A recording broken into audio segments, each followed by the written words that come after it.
Hello friends, उम्मीद है कि आपको हमारी स्टोरीज पसंद आ रही होंगी। चैनल को सब्सक्राइब करना मत भूलिएगा। तो चलते हैं आज की स्टोरी की तरफ। इस ड्रामे की स्टोरी लाइन मैरिड लाइफ में आने वाली प्रॉब्लम्स के गिर्द घूमती है। सीरीज की फीमेल लीड सियोन यू है, जो एक फैमिली मेडिसिन डॉक्टर और हॉस्पिटल की डायरेक्टर है। वो एक सक्सेसफुल वुमेन होने के साथ साथ अपनी फैमिली का पूरी तरह ख्याल रखती है। उसका हर काम उसकी फैमिली को खुश करने के लिए होता है। दूसरी तरफ उसका हस्बैंड टाई, जो एक नाकाम फिल्म प्रोड्यूसर होने के साथ साथ फाइनेंशियली अपनी वाइफ पर डिपेंडेंट है, पर फिर भी वो सियोन यू की हर कुर्बानी को फॉर ग्रांटेड लेता है। ड्रामे के शुरू में हम एक हैप्पी फैमिली देखते हैं, एक खूबसूरत और प्यार करने वाला कपल जिनका एक क्यूट सा बेटा ली है। इस फैमिली के प्यार की सब लोग मिसालें देते हैं, लेकिन ऐसा लगता है जैसे इस हैप्पी फैमिली को किसी की नजर लग गई है। एक सुबह सियोन यू अपनी फैमिली को नाश्ता करवा कर हॉस्पिटल के लिए निकलने लगती है। टाई उसे गुड बाय कहते हुए अपना मफलर दे देता है,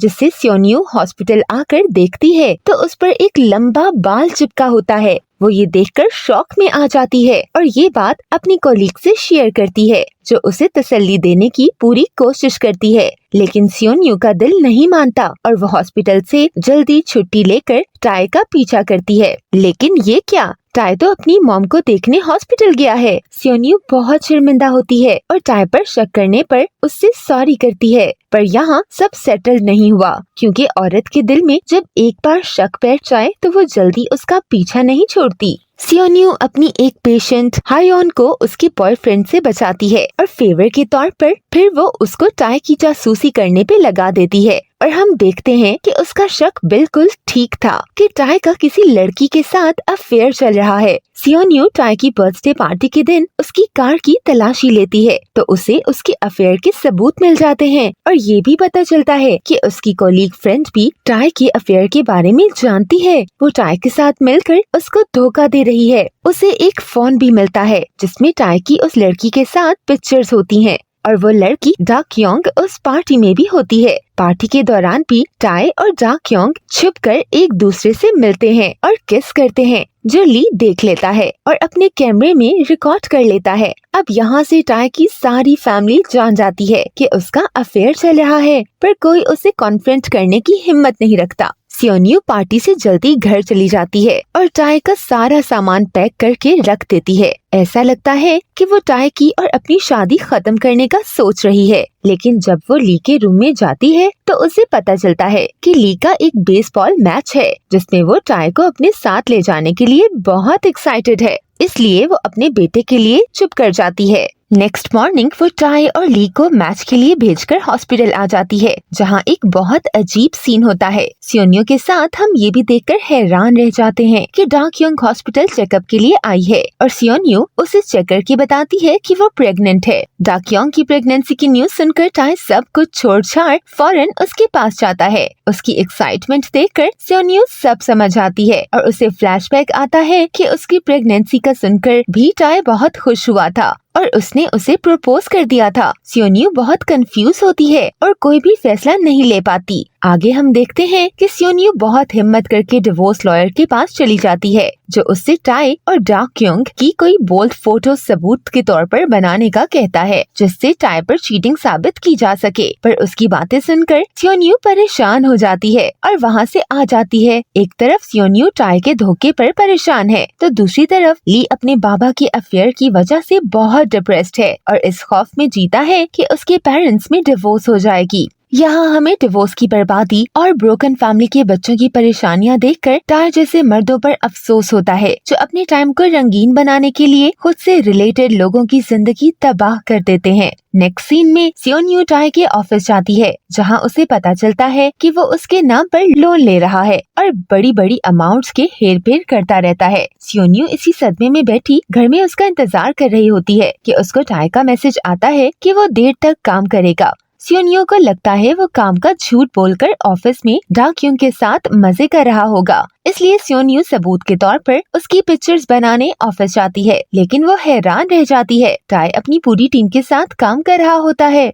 सोन्यू ऑफिस से वापसी पर टाई की मॉम से मिलने जाती है और उनसे कहती है कि वो उनके बेटे से हर चीज छीनकर उसे हरा देगी। टाई की मॉम कहती है अगर सोन्यू हर चीज में परफेक्शन न ढूंढती तो टाई कभी उससे तंग नहीं आता। यहाँ हमें पता चलता है कि सोन्यू की टाई से हर चीज में बेहतर होने की वजह से हमेशा उसे भी अपनी तरह जिम्मेदार करने की कोशिश करती रही और यही चीज उनके रिश्ते में दरार बनी। अगले सीन में टाई की मॉम की डेथ हो जाती है और सब लोग उससे अफसोस करने आते हैं, लेकिन वो यहाँ भी अपनी हरकतों से बाज नहीं आ रहा होता। डाकियों की कॉल पर वो सब लोगों को छोड़कर डाकियों से मिलने बाहर चला जाता है, जहाँ वो कार में उसका इंतजार कर रही थी। टाई डाकियों के साथ रोमांस शुरू कर देता है, जिसे सोन्यू देख लेती है। सोन्यू के साथ साथ हमें भी टाई के धोखे की वजह से उस पर शदीद गुस्सा आता है, लेकिन सोन्यू बर्दाश्त से काम लेती है और उसकी मॉम के गम में भी उसका भरपूर साथ देती है। लेकिन टाई अपनी इतनी अच्छी फैमिली का एहसास करने के बजाय उन्हें धोखा देकर डाकियों से मिलने जाता रहता है।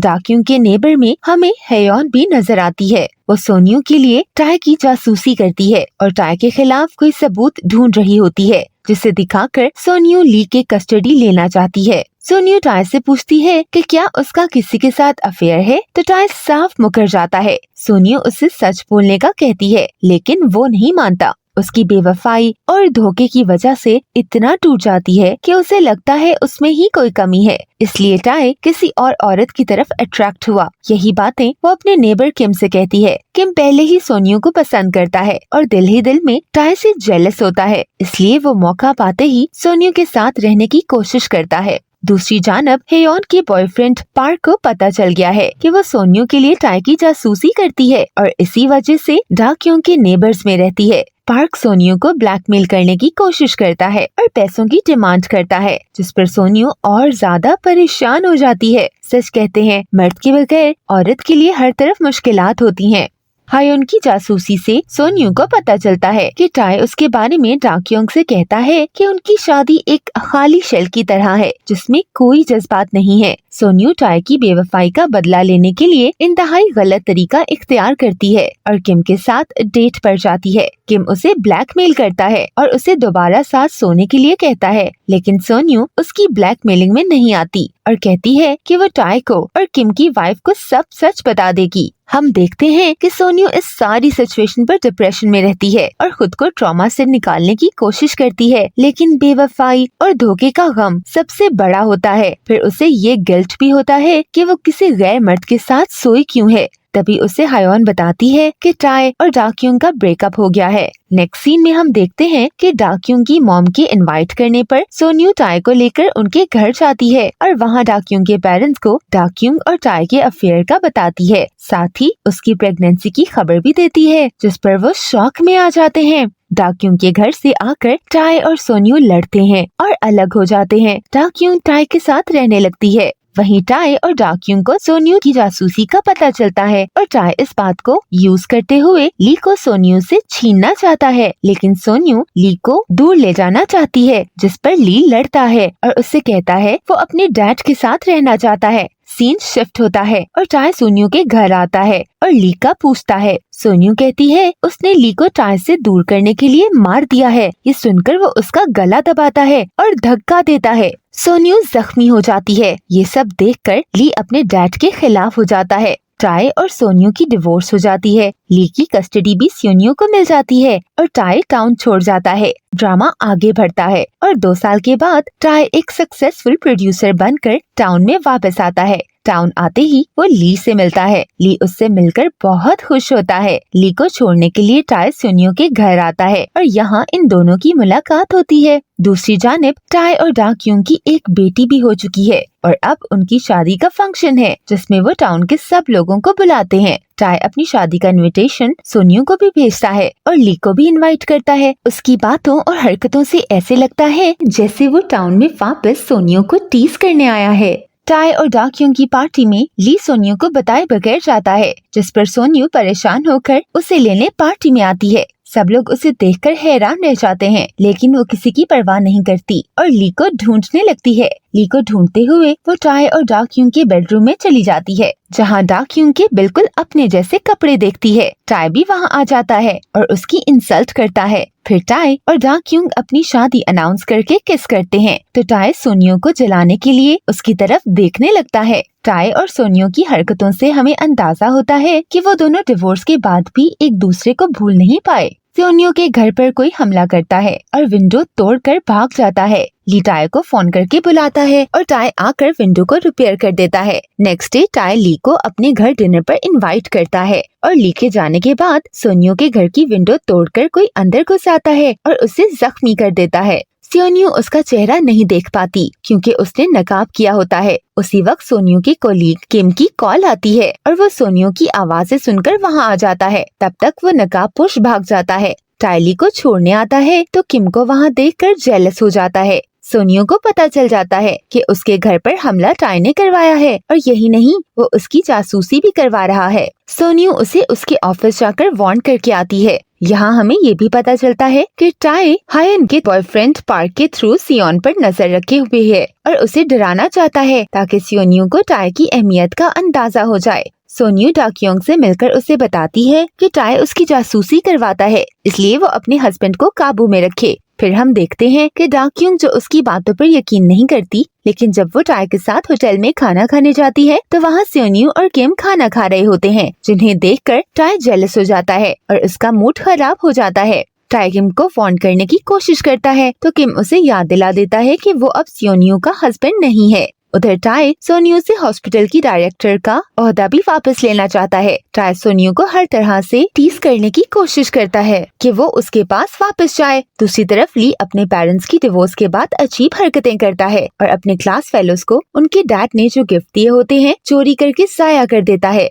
पेरेंट्स की अलहदगी के बाद सबसे ज्यादा सफर बच्चे ही करते हैं। टाई ने सोनियो की जासूसी के लिए पार्क को हायर किया था। वो इसके गले की हड्डी बन जाता है, जो उससे पैसों की डिमांड करता है और उसे ब्लैकमेल करता है। फिर पैसे ना देने पर वो ली को किडनैप कर लेता है, जहाँ सोनियो को पता चल जाता है और वो टाई से लड़ती है कि वो उसकी और ली की जिंदगी से दूर चला जाए। पार्क के बारे में सोनियो हायन को बता देती है कि वो उससे बचकर रहे क्योंकि वो उसे दोबारा नुकसान पहुंचा सकता है। पार्क टाई के घर जाता है, जिसकी वजह से टाई उसे पैसे दे देता है। उधर डा क्यूंग टाई के ऑफिस जाती है और उसको वहाँ एक फोन मिलता है जिसमें सोनियो की पिक्चर्स होती हैं। सच कहते हैं धोखा देने वाला कभी किसी का नहीं रहता, उसकी फितरत से हर किसी को धोखा ही मिलता है। डा क्यूंग के बाबा को भी टाई की हरकतों का पता होता है, इसलिए वो सोनियो से टाउन छोड़कर कहीं और शिफ्ट होने का कहते हैं ताकि डा क्यूंग खुश रह सके, लेकिन सोनियो ऐसा करने से मना कर देती है। उधर टाई किम से सोनियो के साथ सोने का बदला लेता है और उसकी वाइफ को उसकी बोल्ड पिक्चर्स भेज देता है,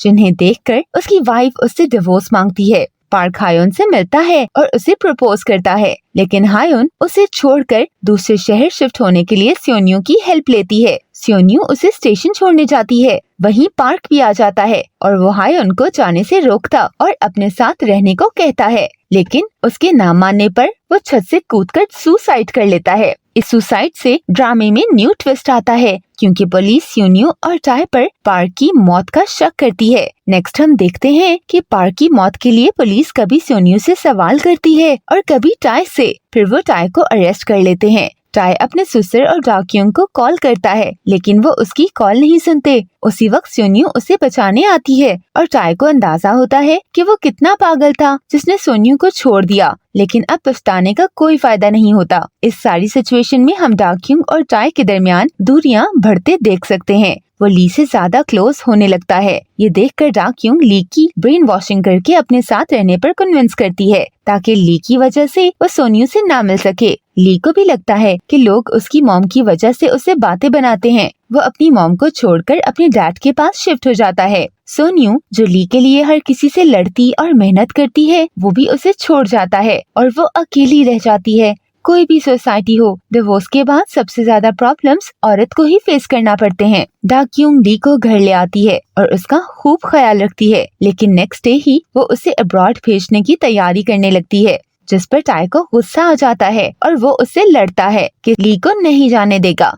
ताक्युंग उससे कहती है कि सियोन्यू ने टाई को टाउन से निकालने के लिए ली को कत्ल करने का झूठ बोला था। उसकी बातें ली सुन लेता है और वो सियोन्यू के और ज्यादा खिलाफ हो जाता है। टाई ली का सामान लेने सियोन्यू के घर जाता है, जहाँ उसे पता चलता है कि सियोन्यू टाउन छोड़कर जा रही है। वो उससे अपने दिल की बातें कहता है और उसे टाउन छोड़कर ना जाने की रिक्वेस्ट करता है। दोनों का प्यार जाग जाता है और दोनों किस करने लगते हैं और टाई उसके साथ ही रात गुजारता है, जो ली देख लेता है। हम देखते हैं कि अपने पेरेंट्स की लड़ाई में ली की मेंटल हेल्थ पूरी तरह बर्बाद हो जाती है। वो रात को घर से बाहर रहना और गुस्से में अपने क्लास फेलोज को पीटने लगता है। ताक्युंग ली के क्लास फेलो के साथ झगड़ा खत्म करवाने में अपना रोल प्ले करती है, जिस पर टाई उससे खुश हो जाता है। टाई ली को सियोन्यू के घर जाने का कहता है, लेकिन वो नहीं मानता, बल्कि उल्टा सियोन्यू को मैसेज कर देता है कि उसका टाउन छोड़ना ही सबके लिए अच्छा है। सियोन्यू को पता चल जाता है कि उसने उन्हें दोबारा किस करते हुए देख लिया था। इसी वजह से वो अपने पेरेंट्स से नफरत करने लगता है। सियोन्यू टाउन छोड़कर चली जाती है और टाई उसके पीछे जाता है, लेकिन उसे किम के साथ देखकर वापस आ जाता है। ताक्युंग ली के साथ अच्छा सलूक करने की कोशिश करती है, लेकिन एक दिन ली उसकी बेटी के साथ खेल रहा होता है तो उसके रोने की आवाज पर ताक्युंग ली को डांटती है और कहती है, तुमने इसे मारा है। इसी झगड़े में टाई ली को थप्पड़ मारता है। उसी वक्त सियोन्यू वहाँ आ जाती है और ली को अपने साथ ले जाती है। सियोन्यू जाने से पहले ताक्युंग को बताती है कि टाई उसके साथ सोया था। ताक्युंग सियोन्यू से मिलती है और उसे पता चलता है कि टाई उसको वही सब गिफ्ट करता रहा जो वो सियोन्यू को गिफ्ट करता था। इससे ताक्युंग को पता चलता है कि टाई उसमें सियोन्यू को ही ढूंढता रहा। वो टाई से डिवोर्स ले लेती है और उसका बाप टाई से हर चीज वापस लेकर उसे सड़क पर ले आता है। सियोन्यू टाउन वापस आ जाती है, जहाँ टाई उससे मिलने की कोशिश करता है और उससे एक चांस और मांगता है, जो ना मिलने पर वो ट्रक के सामने आ जाता है। सियोन्यू उसे बचाने को जाती है और जिंदा देखकर उसे गले लगा लेती है। ये सब देखकर ली को गुस्सा आ जाता है और वो उन दोनों को छोड़कर चला जाता है। सियोन्यू और टाई अपनी अपनी जिंदगी में मसरूफ हो जाते हैं। ली अभी तक वापस नहीं आया होता। फिर ड्रामे के एंड पर ली सियोन्यू के पास वापस आ जाता है और यहाँ ड्रामा एंड हो जाता है। ड्रामे का ट्रेजिक एंड देखकर हमें पता चलता है कि डिवोर्स से कितनी जिंदगियाँ बर्बाद होती हैं, जो कभी नॉर्मल नहीं होती। मिलते हैं अगली वीडियो में। Thanks for watching.